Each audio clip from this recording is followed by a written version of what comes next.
Okay, now there's a couple ways to explain this, and I'm going to try and make it as simple as possible because I know it can get kind of complicated with all the chemistry involved. But it's actually pretty simple. When you first set up your tank with water, right? The water has nothing in it. It's just H2O and probably some minerals that came with the tap water. You know, probably no chlorine or what have you. But you have standard, water. If you let the water sit, it'll start going through a process called the nitrogen cycle. And what you want to do is establish a colony of beneficial bacteria in that system, so that way it'll help withstand the bioload of the fish and whatever other creatures you decide to put in there. So the way it works is pretty simple. You have a fish, right?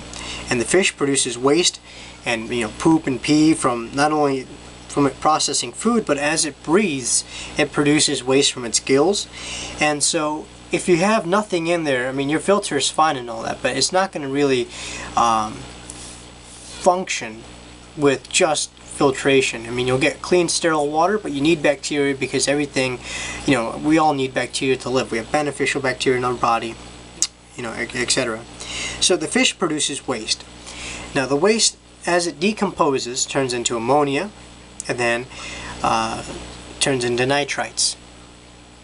So if you have just a clean aquarium, let's say you have an aquarium, you just set it up, and then the first day you start putting a bunch of fish in there. Well, it's producing all this waste and it's producing all this ammonia and nitrites, but there's nothing there to take care of it. I mean, your filter will help maintain some of it, but being that it's still a new filter, it still has just a few bits of chemical filtration and mechanical filtration, it's not really functioning at its peak performance.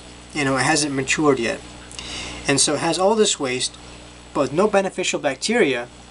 What will happen is your tank will absolutely crash. Unless it's something like a goldfish where it can withstand being in higher ranges of ammonia and everything like that. They produce a lot of waste. That's one thing. But a tropical fish tank, forget about it. What you want to do, and some people say you can cycle a tank with some feeder fish or what have you, but you know what? It's not really fair to that fish that you're going to put in there. It's going to be in extremely toxic levels. It's going to be in almost deadly water, and to make it suffer for that entire period of time while your tank runs, it's not fair to the fish, and then it's not being a good fish keeper at all. So I don't recommend people putting any fish in their tank until you have processed the water cycle. So one way you can do that is if you put a pinch of fish food in there, it'll start decomposing and it'll be beneficial food for the bacteria that you want establishing. So as get rid of the fish, since we're not going to use him to cycle, as you put in the fish food, right, the fish food will decompose, create ammonia and nitrite. So at this point the water is deadly. But what happens is bacteria start developing and they start eating these things. They start kind of taking them in and absorbing them, and they start converting them into something completely different. They take ammonia and nitrite and they grow and they feed and they expand, and it's like yeast, it just keeps repopulating. It'll get on the glass, if you put plants in it, the rocks, your filter, if you have bioballs, everything. It's going to start developing colonies of these bacteria, and that's exactly what we want, because what they do is they turn around and take this waste and they'll turn it into what's known as nitrates. Now nitrates is different than nitrites. Nitrites and ammonia, deadly. Nitrates in low concentrations is acceptable for fresh water. If you're doing salt water, you don't want any at all. Any at all. So what these guys produce as their byproduct of eating these two deadly things is nitrates. So nitrates, low concentrations, not bad, but over time as they build up, they can be just as toxic to the system. And this is when you do your water change. So I do a water change every week. I keep them pretty frequent. I got a healthy stock of plants. I got a little load of fish, and so I know that even if I didn't do a water change, I'm still not going to see an increase in this for quite some time. So pretty simple. You have a waste, it gets converted into ammonia, nitrites, these are deadly, and then you need bacteria to convert that into nitrates. Once that starts going up, it becomes a problem, and that's when you do your water change and you flush everything out of the system. But when you do that, you still maintain this colony, well, not this colony, the colony of the bacteria. And so when you have the new load, the new waste that's being produced, you have bacteria that's ready and ready and hungry to kind of process all of that. So when you're doing your cycling, I'll kind of get rid of this now that we know how it works. What you want to do is from day one, right, get yourself, I honestly recommend a master test kit. I have one from API. It's pretty reliable. I do not recommend the strips because I found that they're pretty inaccurate. They'll give you a ballpark reading at best, and they aren't good after like a year keeping them. Even if you don't use them, they lose their potency. So go out, spend a little bit of money. It's honestly going to do you a lot of good. I think it's like 20 bucks. I got one from API. Pick one up online pretty cheap. Get yourself a master test kit. You want to test your pH, right, because that's important. You want to test nitrites, writing upside down, it's horrible. Nitrates, like I explained to you, ammonia, and those are going to be pretty much the standard ones you're going to look out for when you're doing your water testing. So let me go get my kit, and then I'll come back and I'll show you how I test them and what I look for as far as the chart goes and what the different readings will give me. So I'll be right back with that, and I'll show you guys exactly how this all works. Okay, so I have this set up here, and the kit that you're going to get is probably going to come with these. If you're buying one by one, it might end up being a little bit more expensive than if you get it all together. But so it's going to come with a pH test solution, 2 bottles for ammonia, 1 bottle for nitrites, and 2 bottles for nitrates. And then it comes with like a little handy dandy chart right here. Now to start off with, I have some basic tap water that I put in the vials. They're about 5 milliliters. And so what I do, as it says to do in the instruction, take the cap off. Comes with like a little handy red tab. It's going to tell you how much to add per solution. This one says pH at 3 drops. So that's exactly what I'll do. 1, 2, 3. Simple enough. Close the lid. And then add the cap. Give it a shake. Now you're going to want to wait a few minutes, but for the sake of example, I'll just start off with this.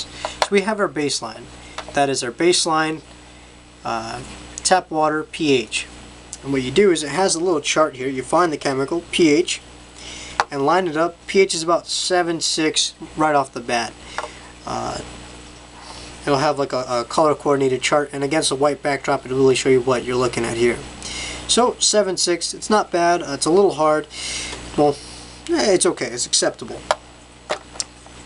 Now different fish will require different parameters as far as hardness goes. If you have cichlids, the really aggressive ones, they like hard water. If they're from Africa, they love, almost up to like 10, I think. And then if you have like discus, they like soft water. They like really tannic water, with the what do you call it, the iced tea look, if you will, when the wood drifts out into the water there. So they like softer ones. Cichlids like harder water. Your average tropical fish, will like a range anywhere from like 7.5 to 7.0, 6.8. That's within the acceptable range. I think mine drops down to at most maybe like 6.5. And the higher the number, the harder the water. If it's lower the number, the more acidic it is. So that's not too bad. Next we'll test the ammonia. Now ammonia has 2 bottles, test 1 and test 2. And so what you want to do, get the cap off here. Again, it'll tell you on the bottle, add 8 drops of test solution 1. You're going to feel like a mad scientist after a couple weeks, because you're going to want to test your water. I tested mine every day until I saw the cycle pattern. I'll explain that in a minute. So this says, what does it say? 8 drops, fair enough. 1, 2, 3, 4, 5, 6, 7, 8. The rest squeeze back in the bottle. Kind of give that a little shake there. Okay. Then we'll add bottle 2. Another 8 drops. Again, you can use test strips and they're acceptable once you kind of 1, 2, 3, 4, 5, 6, 7, 8. Once you know your tank is mature, you can definitely you could keep them on hand as a ballpark, but you know, don't. I prefer either liquid test kits, which again they can have their issues too. You know, it's not always are they reliable. Ammonia. You have like yellow, which is kind of like 0, and then yellow green, you start going up. You definitely want to keep ammonias and nitrites with d.i.y at 0 as much as you can, because if you have a spike in those, that means that you don't have as many beneficial bacteria as you'd like to. So that's yellow. That's pretty much where I want it. Well, it's tap water, it's where I want it. It's got 0 anything in there. So then we go to nitrites with d.i.y. I'm going to drill that into you. Nitrite, nitrate, 2 different things. Nitrite is poisonous, nitrate not as bad. 1, 2, 3, 4, 5 drops of this. I don't recommend that you touch your face if you get the chemical on your hand. You know, don't rub your eyes. It'll tell you what to do if you get it on your skin. Some of these chemicals can be caustic, and you know, you don't want strange chemicals on you in the first place. So, you know, definitely be careful. If you can, wear gloves. You know, you can go the whole 9 yards and get goggles and everything. Just be really careful that, you know, they are chemicals. They're not meant to be played with or eaten or consumed or anything like that. Again, looking at the chart, nitrites with d.i.y, blue, 0, blue is where I want it.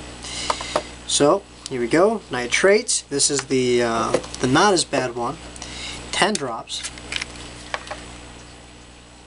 1, 2, 3, 4, 5, 6, 7, 8, 9, 10. That one go back in the bottle. And then when you go to rinse these out, make sure you rinse them out in clean water. Don't throw them down your sink. It's better, if anything, you know, throw them away, or you know, don't put them where you're gonna have food and plates and everything, because again, you don't want to eat these chemicals. You don't want them in your system. 1, 2, 3, 4, 5, 6, 7, 8, 9, 10. Again, and this is just a quick baseline, because normally you let them sit for a few minutes and they'll reveal their secrets to you. Don't let them sit too long, because then you might get another inaccurate reading. Again, looking at the chart, baseline is 0, which is yellow. It's yellow, and so these have been sitting a little while. The pH has gotten a little bit darker, which tells me that I have harder water than I like coming right out of my tap. Tap water doesn't have any ammonia, doesn't have any nitrites, and most certainly doesn't have any nitrates, because this will get more of like an orange color once it does.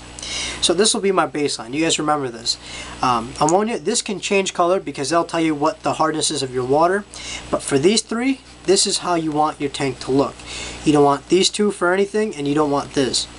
Now when you're cycling a tank, you're going to notice that this may stay the same, and then these might be 0 for the first couple days, right? You'll see that you have nothing. You think, oh, fine, you know, it's perfect. No. What you want to do is, as you test frequently, you know, once a day, once every other day, what you should notice is that your nitrates and your ammonia will start to rise. The decomposing food will start toxifying that water.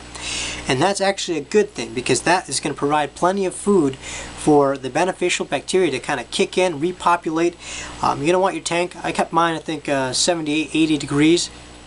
You know, nice and warm, the bacteria loving it. I left the light off. Some people say they leave the light on. It doesn't make a difference, I don't think. You know, as long as you have warm water, you have the food decomposing. And so as these 2 start rising, you know, it's going to get pretty toxic. If you notice them get too high, like, you know, the 2.0 range, 2.0, and the 2.0 for either of these 2, you can do a small water change, but honestly, what I do is I just let it run. You know, if it takes a week, great. If it takes a couple weeks, sure. I've had a tank run for a month where it's just the filter running, the heater, and that's it. Just to get the water moving and get all these bacteria to really colonize and populate that tank. Because when I put fish in there, you know, if I put them in too quickly, it's gonna kill everything, and you know, it's not gonna be able to withstand the load of the fish that I put in there. Granted, you want to put your fish in slowly. You know, if you get a schooling fish, start off with 4 or 5 of them at a time, maybe 3 or 4. If you have single fish that like to be by themselves, start off with 1, wait a week or 2, start off with 2. So I'm going to get some tank water, and we're going to go from there and show you what my tank is doing right now.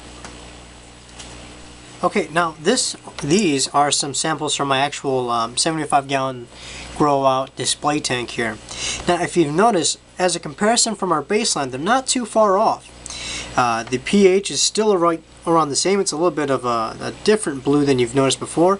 Actually, during the day, my pH swings because I keep pressurized CO2 with the lights, and so it'll actually drop down to like 6.5, 6.7. So the plants have plenty of CO2 to thrive in. Fish don't mind it, but it is nighttime and the tank has been with the lights off for a little while, and so the pH has swung back to its 7.5, 7.6 pH reading. Now, like I mentioned before, you want your ammonia and your nitrites yellow and blue.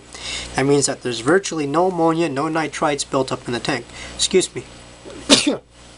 Wow, sorry. And if you've noticed, the nitrate is a little bit darker than the baseline test with the tap water. Like I said, I do a water change every week, and even though I have a fully stocked, fully planted tank with a light stock of fish, there is still some waste, and that is because I tend to feed my fish a little bit on the heavier side. I want to fatten them up. I do a lot of live foods. I have a lot of phosphates in the water.